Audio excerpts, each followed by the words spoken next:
Deep in the mountains of Nara, where cherry trees barely whisper and moss patiently blankets the stones of the path, lived an old monk named Ryōkan. Each night, before sleeping, he would sit beneath the same bamboo tree, letting the night breeze caress his face like an old friend who never failed to visit. One afternoon, while sweeping the temple path with his straw broom, the monk found a small white stone, smooth as the stillness of a lake. He picked it up between his fingers, studied it closely, and smiled for no apparent reason. "Curious to find you here, little one," he murmured. He didn't keep it. He simply placed it on a wooden shelf in front of his tatami mat, beside a dry leaf and a tiny pine twig. That corner was his nameless altar, where he didn't pray or ask. He only gave thanks. That night, the wind danced once more among the bamboos, but carried a different murmur. It seemed to speak, as if it came from far away, beyond the mountains and beyond the years. Ryōkan closed his eyes, and then he knew, nothing that happens is an accident. Not even finding a white stone among thousands of fallen leaves. The next morning, while dew still clung to the petals and the world woke slowly, Ryōkan was preparing his green tea as he did each day. He poured it slowly, as if each drop carried centuries of wisdom. That's when he heard soft footsteps on the path. A young traveler, covered in dust and with eyes full of questions, approached the temple. He carried no map, no clear destination. Only the sound of the wind had guided him. "Master," he said, bowing deeply, "I don't know why I came. I was walking without a goal, and suddenly my feet brought me here."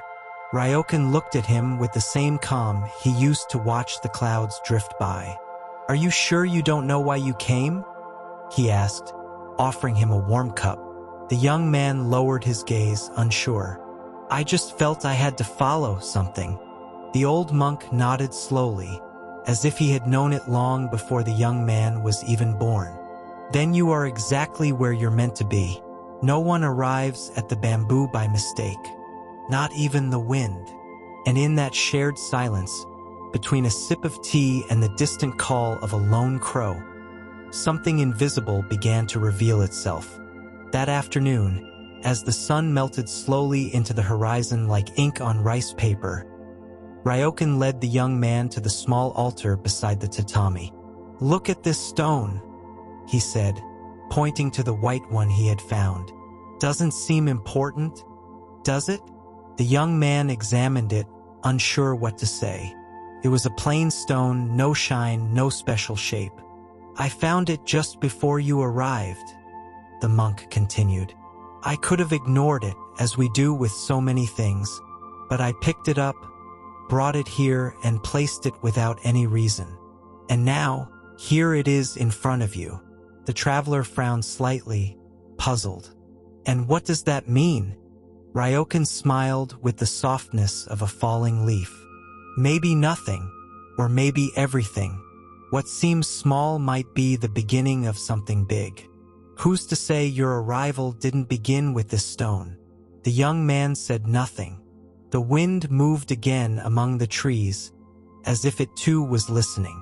And in that moment, he understood something without needing to understand it.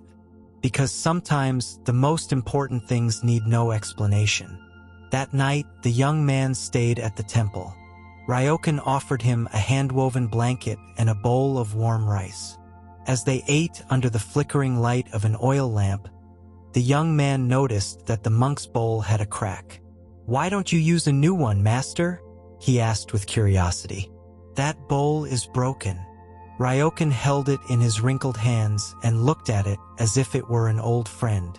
"This bowl has been with me longer than you've been alive," he replied gently. "It has cracks, yes, but it also has a story. Every mark, every line, is the echo of something that has happened. Nothing on it is a mistake. Everything has its place." The young man touched his own bowl, smooth and unmarked. Suddenly, it seemed empty, without soul.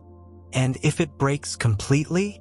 Then it will have fulfilled its purpose, said the monk, gazing at the fire. Nothing lasts forever, but everything arrives for a reason, even the cracks. Silence wrapped around them again, but this time it was a warm silence, like a song only the soul could hear. The fire crackled gently in the brazier, casting dancing shadows on the temple's paper walls. Ryōkan and the young man sat in silence, listening to the ancient language of flames. "Master," the young man said at last in a low voice, "what if coming here was just a coincidence? What if there's no purpose?" The monk stared into the fire, as if the answer were flickering there. "Have you ever seen how fire chooses which branch to consume first?" he asked. "No, neither have I, but it never burns the wrong one. It always takes what's needed at just the right moment. Life works the same way. You didn't come here by mistake. You may not understand today or tomorrow, but one day you'll look back and see the invisible thread that brought you here." The young man bowed his head slowly, understanding. "So, nothing is random?" Ryōkan smiled, unhurried. "Nothing is by chance. Sometimes the meaning reveals itself only after we stop searching." And the fire, as if it understood, glowed with a softer, deeper light, as if it too was telling its own story. That night, Ryōkan led the young man to the top of the hill behind the temple. From there, the sky stretched wide, filled with stars twinkling as if they breathed with the earth.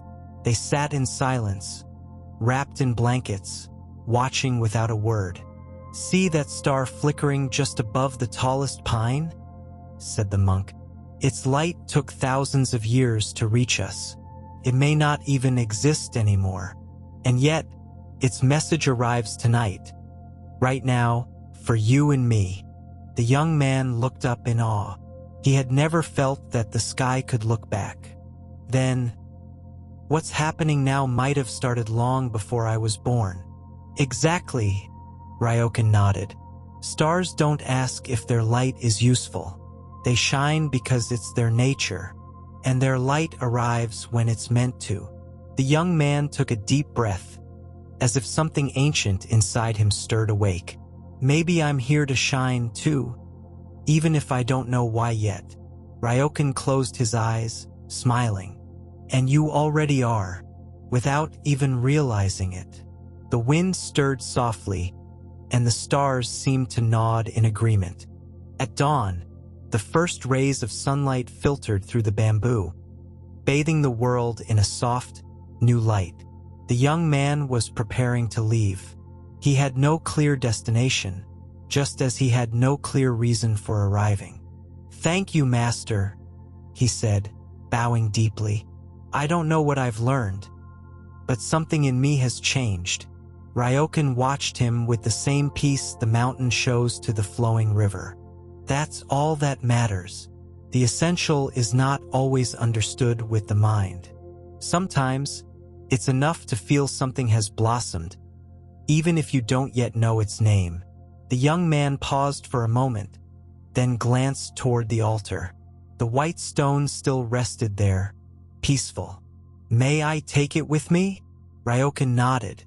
"It found you before you arrived. Now you carry it forward. Let it remind you that nothing happens without meaning."